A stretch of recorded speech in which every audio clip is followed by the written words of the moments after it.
દરમિયાન કેટલાક લોકો પાસે અમે ફી નહોતી લીધી, અમે 41 લાખ રૂપિયા માગ્યા નહોતા. તમે જો આ દેશનો પરોપકાર ભાવ તમે નહોતા માગ્યા ને, તો તમારી હોસ્પિટલની અંદર કોઈ 2 કલાક 4 કલાક સેવા આપવા પણ તૈયાર થઈ ગયા. દોસ્તો, આ આપણા સંસ્કાર છે. આ સંસ્કારે આપણી સભ્યતાને ટકાવી છે. આ સંસ્કારે આપણા સમાજને સમૃદ્ધ કર્યો છે. આ સંસ્કારે આપણા દેશની અંદર ગરીબ કે તવંગાર કોઈને રોટલો ને ઓટલાની ખોટ પડતી નથી.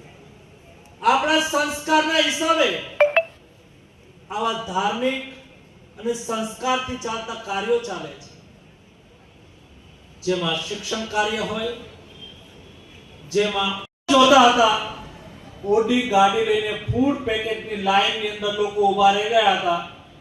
આવડા મોટા દેશની અંદર 140 કરોડની જનસંખ્યા વાળો દેશ, અહીંયા રોજનું કમાઈને રોજ ખાનાર પણ કરોડો લોકો છે, મહિનાનું કમાઈને મહિનાનું ખાનાર પણ કરોડો લોકો છે, મધ્યમ વર્ગ અને અપર મિડલ ક્લાસ પણ છે.